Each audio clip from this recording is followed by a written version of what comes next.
નમસ્કાર, સિટી લાઈવમાં આપનું સ્વાગત છે અને હું છું આપની સાથે હિરલ। બુલેટિનની શરૂઆત કરીએ। નિર્મલા સીતારમણના બજેટમાં આવકવેરા ભરનારાઓને મોટી રાહત મળી છે।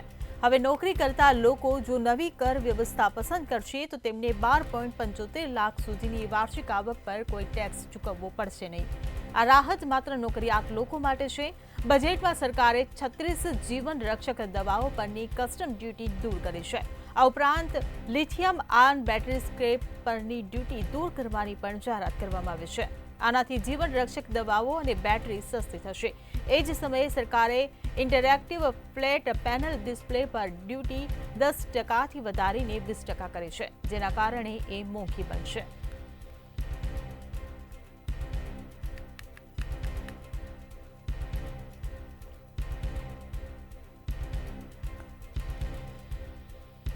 તો આજે કેન્દ્રીય બજેટ રજૂ કરવામાં આવ્યું છે। નાણામંત્રી નિર્મલા સીતારમણે સંસદમાં કેન્દ્રીય બજેટ આજે રજૂ કર્યું છે, ત્યારે આવકવેરા ભરનારાઓને મોટી રાહત આ બજેટમાં મળી છે।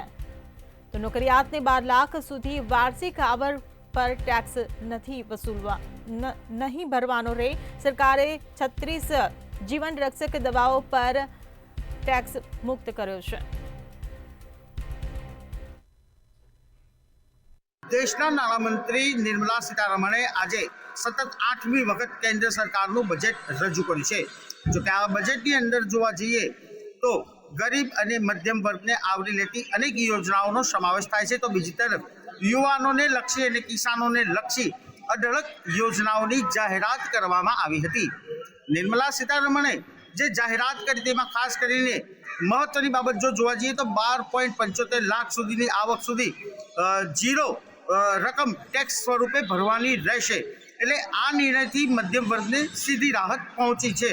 નીચલા સ્તરના તમામ ટેક્સ માફ કરવાનો નિર્ણય કેન્દ્ર સરકાર તરફથી લેવામાં આવ્યો છે। તો બીજી તરફ ભારત સરકાર 12.75 લાખની આવક કર મુક્ત કરવાના આ નિર્ણયથી મધ્યમ વર્ગને સીધી રાહત પ્રાપ્ત થઈ છે। આ ઉપરાંત મધ્યમ વર્ગ માટે 13 નવી જાહેરાતો કરી હતી, જેની અંદર 4 વર્ષ માટે ITR ફાઇલ કરી શકવાનો એક મહત્વનો નિર્ણય છે। ભાડાની આવક ઉપર TDSની વાત કરીએ તો TDSની મુદત વધારી છે અને TDS મુક્ત કરીને 6 લાખ રૂપિયા વધારવામાં આવી છે। જ્યારે નાના અને મધ્યમ મહિલા SC/ST વર્ગ માટે પણ મહત્વનો નિર્ણય લીધો છે, જેમાં SC/ST વર્ગની જે મહિલા હોય અને MSME મહિલા ઉદ્યોગકાર હોય તો તેને ખાસ લોન યોજના હેઠળ સમાવેશ કર્યો છે। આ ઉપરાંત વૃદ્ધો માટે 6 અલગ અલગ યોજનાઓની કેન્દ્રીય નાણામંત્રીએ જાહેરાત કરી હતી। તો બીજી તરફ દેશમાં PM ધન કૃષિ યોજનાની શરૂઆત કરવામાં આવશે, જેનો સીધો ફાયદો ખેડૂતોને થશે। આ ઉપરાંત જો જોવા જઈએ તો કિસાન ક્રેડિટની મર્યાદા વધારીને 5 લાખ રૂપિયા કરવાની છે, જેના કારણે દેશના કિસાનોને સીધો આર્થિક ફાયદો પણ થશે અને ભવિષ્યમાં તેમની ક્રેડિટના વધારાના કારણે પાક વૃદ્ધિમાં પણ બમણો આર્થિક લાભ મળે તેવો એક પ્રયાસ કેન્દ્ર સરકાર તરફથી કરવામાં આવ્યો છે। આ ઉપરાંત જો જોવા જઈએ તો યુવાનો માટે મહત્વની 11 જાહેરાતો કરી છે, જે પૈકી મેક ઇન ઇન્ડિયાને પ્રોત્સાહિત આપતી અલગ અલગ યોજનાઓનો સમાવેશ કેન્દ્રીય નાણામંત્રી તરફથી કરવામાં આવ્યો છે। વેપારીઓની વાત કરીએ તો વેપારીઓ માટે પણ અલગ અલગ 10 મોટી જાહેરાતો કરી છે, જેના કારણે ઉદ્યોગકારો ઉપરાંત જે નાના મોટા વેપારીઓ છે તેમને સીધો ફાયદો થશે। દેશના વેપારીઓના હિતમાં રમકડા ઉત્પાદનને દેશને રાષ્ટ્રીય યોજનાની અંદર સમાવેશ કરવાનો છે, એટલે કે આ ક્ષેત્રને પ્રાધાન્ય આપવાથી આવનાર સમયમાં નાના ઉદ્યોગકારો અને નાના વેપારીઓને પણ સીધો ફાયદો થશે। જ્યારે 36 જીવન રક્ષક દવાઓ, ઇલેક્ટ્રિક સામાન, મોબાઈલ સસ્તા કર્યા છે અને આજથી જે આ કેન્દ્રમાં રજૂઆત કરવા બજેટ રજૂ કર્યું છે તેની અંદર જો જોવા જઈએ તો ગરીબ, મધ્યમ અને યુવાનોને સીધો પ્રોત્સાહિત કરતો યોજનાઓ સાથેની આ બજેટની અંદર જોગવાઈ કરી છે।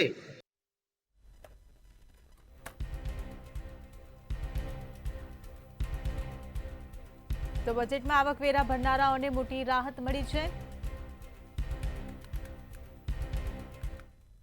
વડોદરા મહાનગરપાલિકા દ્વારા નિર્ધારિત લક્ષ્યાંકને પૂરો કરવા માટે કાર્યવાહી શરૂ કરવામાં આવી છે।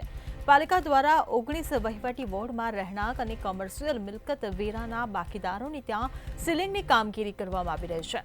બાકીદારો સાથે કોઈ ઘર્ષણની ઘટના ન બને તે માટે વહેલી સવારે આ કાર્યવાહી કરવામાં આવી રહી છે।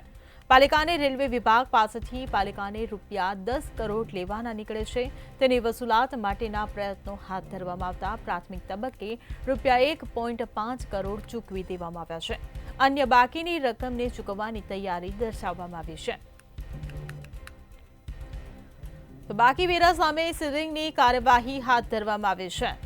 તો ગતરોજ 250 જેટલી મિલકતોને લઈને કાર્યવાહી કરવામાં આવી છે. રેલવે 1.5 કરોડ જેમાં પાછલા બાકીના વ્યાજમાં 80%ની માફી.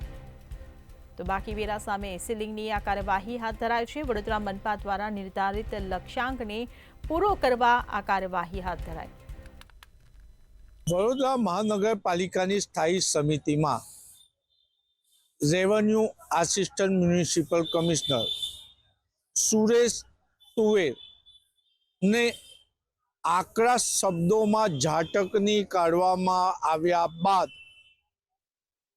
આકારણી વિભાગ કાર્યરત થયું છે. વડોદરા શહેરમાં રહેણાંક અને કોમર્શિયલ તેમજ ગવર્મેન્ટ મિલકત ઉપર શહેરના વિકાસ માટે ટેક્સ વસૂલવામાં આવે છે અને આ ટેક્સ વસૂલવા માટે ખાસ વડોદરા મહાનગરપાલિકા દ્વારા એક વિભાગ આકારણી વિભાગ ઊભો કરવામાં આવ્યો છે. પરંતુ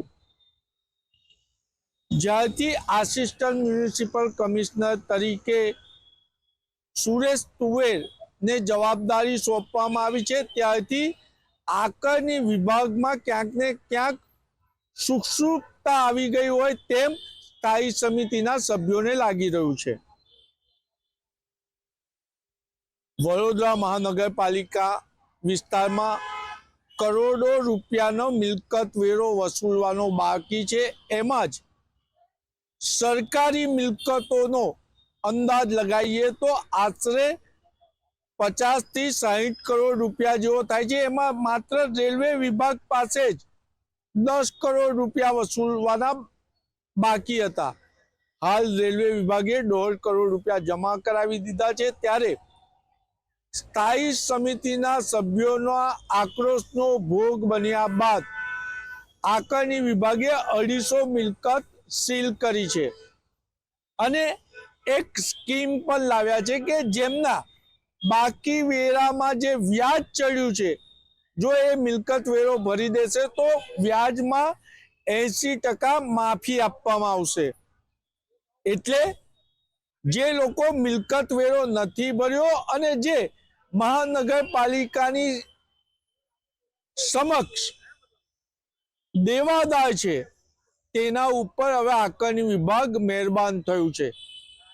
સમયસર વેરો ભરનારાને કોઈ છૂટછાટ નહીં, પરંતુ જે લોકોએ વર્ષોથી વેરો ભરવાનું બાકી રાખ્યું છે, જે વડોદરા મહાનગરપાલિકાના દેવાદાર છે, હવે એમના માટે સ્કીમ લાવ્યા છે અને 80% વ્યાજમાં માફી આપવામાં આવશે.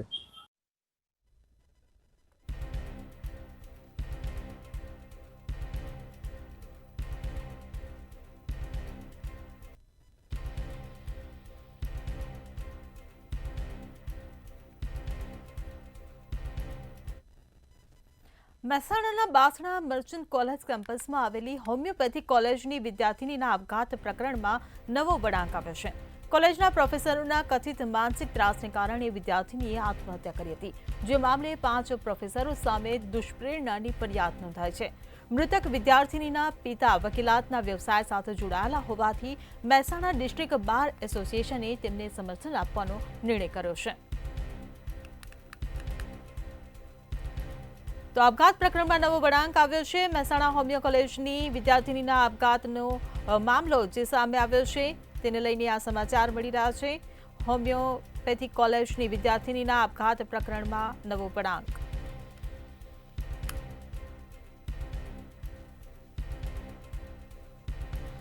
સંવાદદાતા અલ્પેશ પટેલ આપણી સાથે ફોન લાઈન પર જોડાઈ ગયા છે. જી અલ્પેશ, આપઘાત પ્રકરણમાં હવે નવો વળાંક સામે આવ્યો છે. શું કહેશો વધુ વિગતો સાથે? ચોક્કસ, જે 2 દિવસ અગાઉ જે મર્ચન્ટ કોલેજની અંદર કેમ્પસની અંદર હોમિયોપેથિક કોલેજની વિદ્યાર્થીને આપઘાત કર્યો હતો તેમાં હાલ નવો વળાંક આવ્યો છે અને કોલેજના પ્રોફેસરોના કથિત માનસિક ત્રાસને કારણે વિદ્યાર્થીની આત્મહત્યા કરી હતી. જે મામલે 5 પ્રોફેસરો સામે દુષ્પ્રેરણાની ફરિયાદ નોંધાઈ છે અને આ કેસમાં મૃતક વિદ્યાર્થીને પિતાના વકીલ વ્યવસાય સાથે જોડાયેલા હોવાથી મહેસાણા ડિસ્ટ્રિક્ટ બાર એસોસિએશનના તેમાં સમર્થન આપવાનો નિર્ણય કર્યો છે અને બાર એસોસિએશનના પ્રમુખ RN બારોટ દ્વારા પણ મહેસાણાના તમામ વકીલોને પત્ર લખી આરોપી પ્રોફેસરને કેસ ન લડવા વિનંતી કરવામાં આવી છે અને આ પગલું વકીલ સમાજની એકતા અને ન્યાય માટેનું પ્રતિબદ્ધ દર્શાવે છે અને બાર એસોસિએશનનું આ પગલું પીડિત પરિવારને ન્યાય આપવાનું મહત્વપૂર્ણ ભૂમિકા ભજવી શકે છે અને આ ઘટના બાદ સમગ્ર શૈક્ષણિક જગતમાં ખળભળાટ મચી ગયો છે અને વિદ્યાર્થીની સુરક્ષા અને માનસિક વ્યવસ્થા અંગે ગંભીર ચર્ચાઓ શરૂ થઈ ગઈ છે અને આજે જે 5 આરોપી હતા તેને હાલ કોર્ટમાં લાવી દેવામાં આવે છે અને કોર્ટની હાલ તજવીજ હાથ ધરાઈ છે. જી સમગ્ર માહિતી બદલ આભાર. ગાંધીનગરમાં આજે કર્મચારીઓએ બાયોમેટ્રિક હાજરીનો વિરોધ કર્યો હતો. નવા અને જૂના સચિવાલય ઉપરાંત ઉદ્યોગ ભવન અને કલેક્ટર કચેરીમાં બાયોમેટ્રિક હાજરીનો અમલ લાગુ થયો છે, જ્યારે જૂના સચિવાલયમાં જૂની પદ્ધતિથી હાજરી પૂરવામાં આવે છે. હાજરી પૂરવા અંગત મોબાઈલમાં એપ્લિકેશન ડાઉનલોડ કરવાથી અનેક પ્રશ્નો ઊભા થાય છે. આધાર લિંકથી કર્મચારીઓની ગોપનીયતા જોખમાય છે, ત્યારે હાલમાં આ નિયમનું કર્મચારીઓ પાલન નહીં કરે.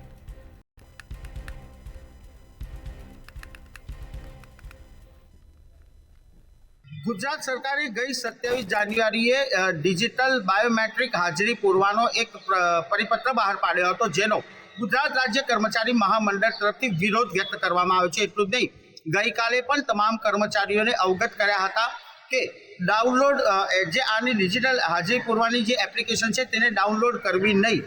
આ બાબતે આજે પણ આ કર્મચારીઓએ જૂની પદ્ધતિ એટલે કે મસ્ટરમાં સહી કરવાની પદ્ધતિથી પોતાની પ્રેઝન્ટ એટલે કે હાજરી પૂરી હતી. ડિજિટલ બાયોમેટ્રિક હાજરી અંગે ઊભી થયેલી વિસંગતતા અને ડર અંગે કર્મચારીઓ એવી દહેશત વ્યક્ત કરી છે કે ડેટા લીક થવાનો ભય છે. આધાર બેઝ ડેટા હોવાના કારણે આ કર્મચારીઓની ગોપનીયતા ઉપર સવાલ ઊભો થયો છે. એટલું જ નહીં, તેમની ગોપનીયતા પણ ભંગ થઈ રહી છે, એટલે કાયદાકીય રીતે પણ આ યોગ્ય નથી. એટલે કે આ પદ્ધતિ જે સરકારે કરી છે તે અશક્ય છે અને એટલે જ ડિજિટલથી બાયોમેટ્રિક હાજરી પૂરવાનો વિરોધ કર્યો હતો. એટલું જ નહીં, કેટલાક કર્મચારીઓએ આ વિરોધ હજુ પણ અકબંધ રહેશે. સરકારને વારંવાર રજૂઆત પણ કરવામાં આવશે. એટલું જ નહીં, ગાંધી ચીધા માર્ગે આંદોલન પણ કરવાની ચીમકી કર્મચારી આલમ તરફથી બતાવવામાં આવી છે.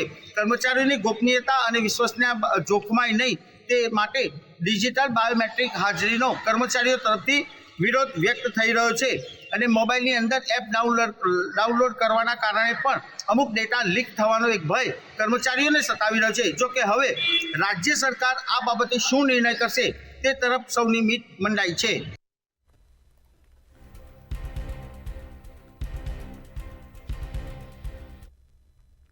રાજકોટ શહેરમાં હવે મહિલા પોલીસ પણ અસુરક્ષિત હોય તેવું લાગી રહ્યું છે. શહેરના ગુંદાવાડી પોલીસ ચોકીમાં અસામાજિક તત્વોએ ઘૂસી ધમાલ મચાવી હતી. ગૌરવ ખીમસુરિયા નામના શખ્સને પોલીસ ચોકીમાં મહિલા હેડ કોન્સ્ટેબલે અટકાવતા તેને જાનથી મારી નાખવાની ધમકી આપી હતી. મહિલા હેડ કોન્સ્ટેબલે કંટ્રોલમાં ફોન કરતા પોલીસ દોડી આવી હતી. તેમજ મહિલા હેડ કોન્સ્ટેબલે આ મામલે એ ડિવિઝન પોલીસ સ્ટેશનમાં ફરિયાદ નોંધાવતા પોલીસે આરોપી ગૌરવ ખીમસુરિયાની ધરપકડ કરી છે.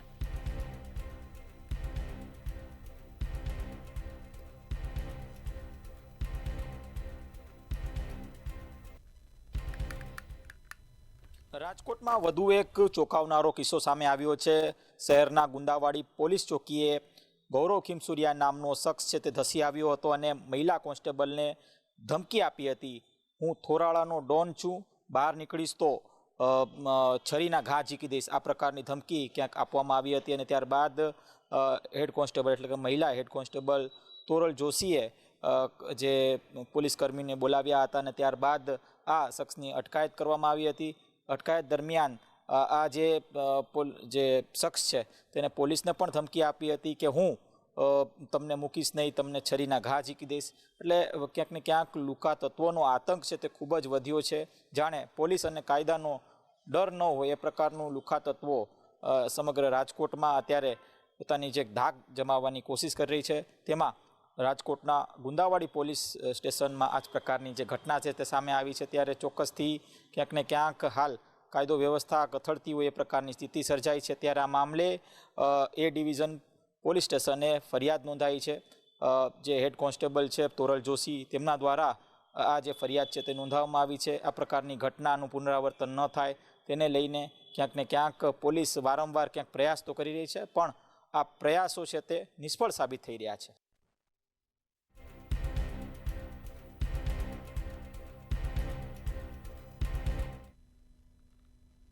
સુરત પોલીસે પલસાણાના જોડવાની ફેક્ટરીમાંથી શંકાસ્પદ ઘીનો જથ્થો ઝડપી પાડ્યો છે. પોલીસે દરોડા પાડી 14 લાખનો શંકાસ્પદ ઘીનો જથ્થો પકડ્યો હતો.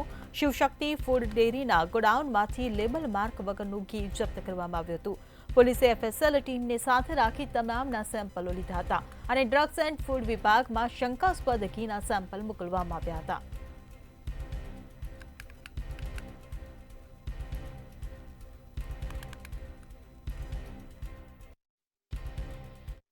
ગુજરાતમાં નકલીનો સિલસિલો જે છે તે યથાવત જોવા મળી રહ્યો છે અને ખાસ કરીને સુરતની વાત કરીએ તો સુરતની અંદર પલસાણા તાલુકામાં આવેલ જોડવા ગામ ખાતે એક શિવશક્તિના ગોડાઉનમાં પલસાણા પોલીસે જે છે તે શંકાસ્પદ ઘીનો જથ્થો જે છે તે દરોડા પાડીને ઝડપી પાડ્યો હતો. પલસાણા પોલીસને બાતમી મળી હતી કે શિવશક્તિ ગોડાઉનમાં જોડવાની અંદર જે છે ત્યાં ઘી બનાવવામાં આવી રહ્યું છે અને પોલીસે તપાસ હાથ ધરતા તેઓને શંકાસ્પદ લાગતાની સાથે જ પોલીસને ત્યાંથી પતરાના ડબ્બાઓ તેમજ પ્લાસ્ટિકના ડબ્બાઓમાં જે છે કોઈ પણ લેબલ માર્કા વગરનું ઘી ભરેલું મળી આવ્યું હતું.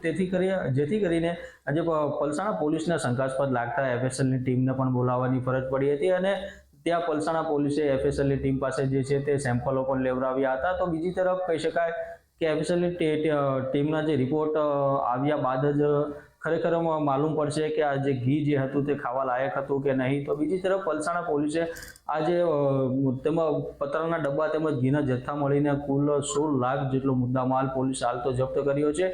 મોટી માત્રાની અંદર આ જે ઘી છે તે પોલીસે જપ્ત કર્યું હતું. તો સાથોસાથ કહી શકાય કે આ જે ઘી છે તો હાલ અત્યારે પોલીસના હાથે લાગ્યું હતું, પરંતુ અગાઉ પણ આ જે ઘી છે તે વહેંચાઈ ચૂક્યું છે અને કહી શકાય કે આ જે ઘી જે છે તે વહેંચ્યું પણ હશે તે દિશામાં પણ હાલ અત્યારે પલસાણા પોલીસ તપાસ કરી રહી છે કે કેટલા લોકોએ અને તેમજ કેટલા વેપારીઓના ઘી વહેંચવામાં આવ્યું હતું તે દિશામાં પણ પલસાણા પોલીસ જે છે તે ગંભીરતાપૂર્વક હાલ અત્યારે તપાસ હાથ ધરી રહી છે. તો સાથોસાથ કહી શકાય કે એફએસએલની ટીમના રિપોર્ટ આવ્યા બાદ જ ખ્યાલ આવશે કે આ ઘી જે છે તે કેટલું ખાવા લાયક હતું કે નહીં. તો બીજી તરફ જે પોલીસે એફએસએલની ટીમને સાથે રાખીને તેમજ ફ્રૂટ્સ એન્ડ ડ્રગ્સ વિભાગને પણ જાણ કરી છે. અત્યારે હાલ તો અત્યારે પલસાણા પોલીસ આગળની કાર્યવાહી જે છે તે હાથ ધરી રહી છે.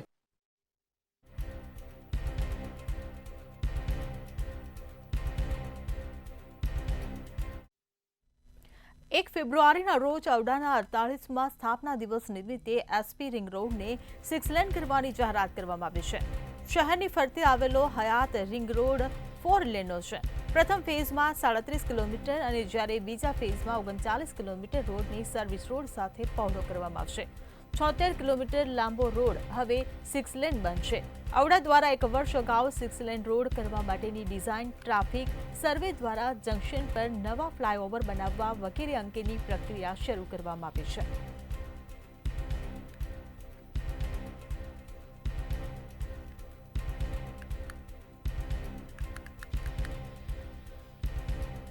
તો એસપી રિંગ રોડની કાયા પલટ કરવામાં આવશે. ઔડાના 48માં સ્થાપના દિવસે આ જાહેરાત કરવામાં આવી છે. 1 ફેઝમાં 37 કિલોમીટર સર્વિસ રોડ સાથેનો રોડ પહોળો કરવામાં આવશે. તો બીજા ફેઝમાં 39 કિલોમીટર રોડને સર્વિસ રોડ સાથે પહોળો કરાશે. 76 કિલોમીટર લાંબો રોડ 4 લેન હતો, હવે તે 6 લેન બનશે. તો 6 લેન બનતા 1 લાખ વાહન ચાલકોને સમયનો બચાવ થશે. ઔડાના 48માં સ્થાપના દિવસે આ મહત્વની જાહેરાત કરવામાં આવી છે. અમદાવાદ એસપી રિંગ રોડને 6 લેન કરવાની મહત્વની જાહેરાત આજે કરવામાં આવી છે. ત્યારે આ જાહેરાત થતાં જ એસપી રિંગ રોડની કાયા પલટ થશે. ઔડાના 48માં સ્થાપના દિવસ નિમિત્તે આ મહત્વની જાહેરાત કરવામાં આવી છે. ત્યારે પ્રથમ ફેઝમાં 37 કિલોમીટર સર્વિસ રોડ સાથેનો રોડ પહોળો કરાશે.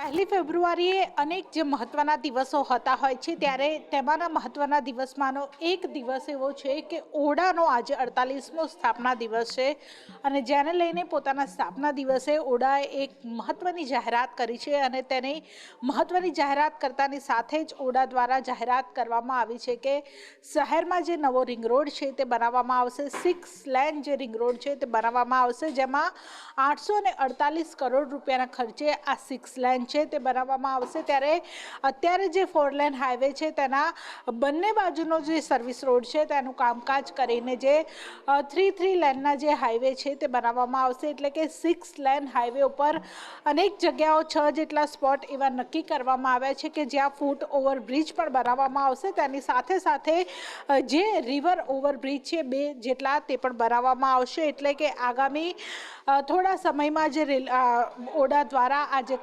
કામગીરી છે તે પૂર્ણ કરવામાં આવશે અને જેનાથી સીધો ફાયદો અમદાવાદને થશે અને અમદાવાદની આસપાસ જે રિંગ રોડની ફરતે જેટલા પણ ગામડા આવેલા છે ત્યાંના રહીશોને થશે। કારણ કે ભાટ સર્કલ એવું છે, નિકોલ એવું છે કે આ તમામ વિસ્તારો એવા છે કે જ્યાં ટ્રાફિકની સમસ્યા ખૂબ જ રહે છે। કારણ કે જેમ જેમ અમદાવાદની વસ્તી વધી રહી છે, અમદાવાદનું કદ વધી રહ્યું છે, તેના જ કારણે જે વાહન ચાલકોની સંખ્યા છે તેમાં પણ સતત વધારો થઈ રહ્યો છે અને તેના જ કારણે જે રિંગ રોડ છે તે 4 લેન છે ત્યાં ખૂબ જ જે ટ્રાફિકની સમસ્યાનો સામનો જે લોકો કરી રહ્યા છે અને અવારનવાર જે લોકો દ્વારા અનેક વખત જે ટ્રાફિકની સમસ્યાઓ લઈને જે ફરિયાદ પણ ઉઠે છે ત્યારે ફરિયાદનું નિરાકરણ લાવવા માટે ઓડા દ્વારા જે 4 લાઇનના હાઈવેને 6 લેન કરવામાં આવશે। 2 ફેઝમાં આ જે રોડની કામગીરી છે તે કરવામાં આવશે, જેમાં પ્રથમ જે ફેઝ છે તેમાં 37 કિલોમીટરના રોડની જે કામગીરી છે તે કરવામાં આવશે। સાથે જે પ્રથમ ફેઝ પૂર્ણ થયા બાદ જે બીજા ફેઝની કામગીરી છે તે શરૂ કરવામાં આવશે અને જેમાં 39 કિલોમીટર સુધીનો આ જે 6 લેન રિંગ રોડ છે તેની કામગીરી કરવામાં આવશે। આ 6 લેન જે રિંગ રોડ છે તે ખાસ કરીને મધ્ય ગુજરાત, ઉત્તર ગુજરાત અને સૌરાષ્ટ્ર આ તમામ જગ્યાએથી જે વાહન ચાલકો અમદાવાદ આવે છે તેમને જોડતો કનેક્ટિંગ માર્ગ છે। એટલે કે આ સૌથી મોટી જાહેરાત છે અને તેનો ફાયદો આગામી સમયમાં રાજ્યના લોકોને મળશે। જી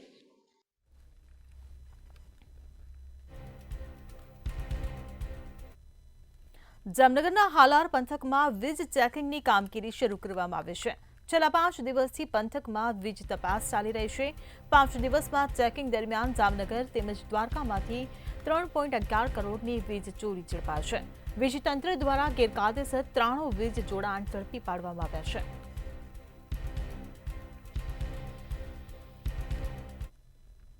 જી ચોક્કસ જામનગર શહેરની અંદર અને દેવભૂમિ દ્વારકા જિલ્લાને કહી શકાય કે હાલાર પંથકની અંદર છેલ્લા જે 5 દિવસ થયા વીજ તંત્ર દ્વારા જે અલગ અલગ જગ્યાએ દરોડા પાડવામાં આવે છે અને વીજ ચોરી કરતા હોય તેમની ઝડપાવવામાં આવે છે। તો હાલ જે પ્રમાણે હાલાર પંથકની અંદર છેલ્લા જે 5 દિવસની અંદર જે વીજ તંત્ર દ્વારા જે દરોડા પાડીને કાર્યવાહી કરવામાં આવી છે તેમાં કુલ જે છેલ્લા 5 દિવસની અંદર 3.11 કરોડની જે ચોરી છે તે ઝડપી પાડી છે અને હાલ 11 પોલીસ કાફલાની અલગ અલગ ટીમ બનાવવામાં આવી હતી અને 47 જેટલા જે વીજ કર્મીઓ દ્વારા અને એસઆરપીના જવાનો દ્વારા જે દરોડાનો પૂરતો બંદોબસ્ત રાખવામાં આવ્યો છે અને હાલ જે જામનગર શહેરના વીજ છે તેની અંદર 3.11 કરોડની જે વસૂલાત કરવામાં આવી છે અને વીજ જે ચેકિંગ દરમિયાન જેટલા કોઈ ગેરરીતિ કે વીજ તંત્ર સાથે જોડતા હોય તેની કાયદેસરની કાર્યવાહી કરવામાં આવી રહી છે।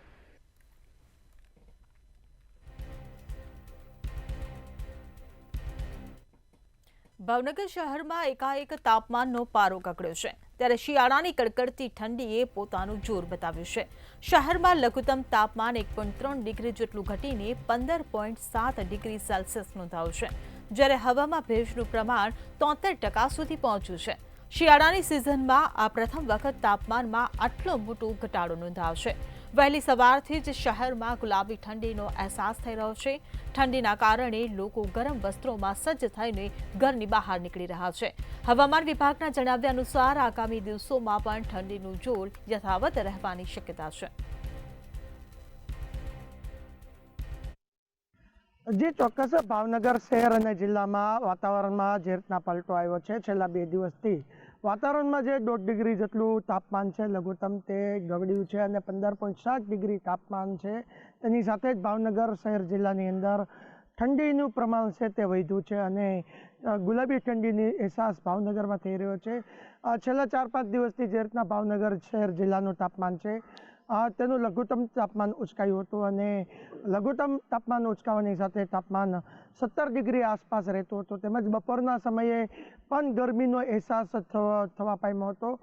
શહેરમાં જે નવા રસ્તાઓ બન્યા છે ત્યાં પણ ડામર છે તે ઓગળવાનું પ્રમાણ નજારા પણ જોવા મળ્યા હતા. પરંતુ ગઈકાલે વહેલી સવારથી જે રીતના ઠંડીનું વાતાવરણ છે ઠંડીએ જોર પકડ્યું હતું ને શિયાળાની જે ગુલાબી ઠંડી છે તેનો અહેસાસ ભાવનગરવાસીઓને થયો હતો. ભાવનગરવાસીઓએ ઠંડીથી બચવા ગરમ વસ્ત્રનો સહારો લીધો હતો. સાથે જ વાત કરીએ તો પવનની ગતિ જે 9 થી 10 કિલોમીટર પ્રતિ કલાકે જે પહોંચી હતી તે વધીને 12 કિલોમીટર આસપાસ જે પવનની ગતિ છે તે પણ નોંધવા પામી છે. ભેજનું પ્રમાણ પણ ભાવનગરમાં 73% જેટલું નોંધાવા પામ્યું છે. સાથે જ જે રીતના ગઈકાલે વહેલી સવાર અને આજે પણ વહેલી સવારે જે રીતના ગુલાબી ઠંડી છે તેનું પ્રમાણ વધ્યું હતું. શિયાળાની કડકડતી ઠંડીને લઈને લોકો ઠૂંઠવાયા હતા. અનેક જગ્યાએ લોકોએ ઠંડીથી બચવા માટે તાપણીનો પણ સહારો લીધો હતો. બીજી તરફ વાત કરીએ તો જે રીતના છેલ્લા 4-5 દિવસની વાત કરીએ તો ઠંડીનું પ્રમાણ ઘટ્યું હતું, પરંતુ અચાનક જ જે રીતના ઠંડીનું પ્રમાણ વધ્યું ત્યારે લોકો પણ ઠંડીથી બચવા માટે કહેવાય કે ગરમ વસ્ત્ર અને તાપણીનો સહારો લેતા થયા હતા અને ગુલાબી ઠંડીએ લોકોને થીજવ્યા હતા. હાલ તો ભાવનગર શહેરની અંદર ગરમીનું પ્રમાણ ઘટ્યું અને ઠંડીનું પ્રમાણ વધતા લોકો ઠૂંઠવાયા છે. જે આવનારા સમયમાં પણ ઠંડીનું પ્રમાણ વધે તેવી હવામાન ખાતાએ આગાહી આપી છે.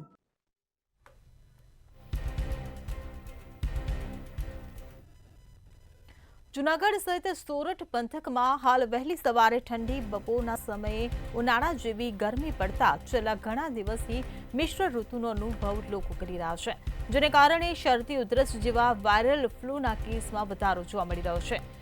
જૂનાગઢ સિવિલ હોસ્પિટલના જનરલ વોર્ડમાં શરદી, ઉધરસના દર્દીની રોજની 300 ઓપીડી નોંધાઈ રહી છે.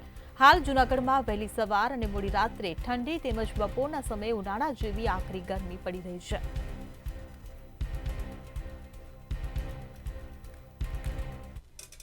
ચોક્કસ કે છેલ્લા ઘણા દિવસોથી જુનાગઢ તેમજ સૌરાષ્ટ્રના જે વાતાવરણમાં પલટો આવ્યો છે અને સવારે એકદમ ઠંડીનો માહોલ હોય છે તો બપોર બાદ છે તે ગરમીના લીધે છે તે વાયરલ ઇન્ફેક્શનના કેસોમાં વધારો થયો છે. વાયરલ ફ્લૂના જે કેસો છે તેમાં સિવિલ હોસ્પિટલની અંદર વધારો જોવા મળી રહ્યો છે. દરરોજની 300ની ઓપીડી છે તે શરદી, ઉધરસ અને તાવની નોંધાઈ છે. ખાસ કરીને જુનાગઢ સિવિલ હોસ્પિટલની અંદર પણ જે રીતે આ વાયરલ ફ્લૂના જે કેસો છે તેમાં વધારો થઈ રહ્યો છે. શરદી અને ઉધરસના કેસોમાં વધારો છે ત્યારે તબીબનું કહેવું છે કે સવારે એકદમ ઠંડી પડી રહી છે અને બપોરના સમયે ગરમીના લીધે વાતાવરણ જે મિશ્ર ઋતુ વાતાવરણ છે ને જેના કારણે આ સ્થિતિનું નિર્માણ થયું છે. ખાસ કરીને જે લોકોને પણ આ વાયરલ ફ્લૂ હોય તેને માસ્ક પહેરવું જોઈએ કારણ કે આ ચેપ બીજા કોઈને ન ચોટે. તો બીજી તરફ 0 થી 25 વર્ષની ઉંમરના લોકોમાં આ જે વાયરલ ફ્લૂના કેસો છે તેમાં વધારો જોવા મળી રહ્યો છે. આ જ રીતે જુનાગઢની ખાનગી હોસ્પિટલોની અંદર પણ જોઈએ તો દરરોજના 100 દર્દીમાંથી 70 દર્દીઓ ઉધરસ અને શરદીના હોય છે. હાલ આજે મિશ્ર ઋતુ છે ને જેના કારણે આ સ્થિતિનું નિર્માણ થયું છે. જી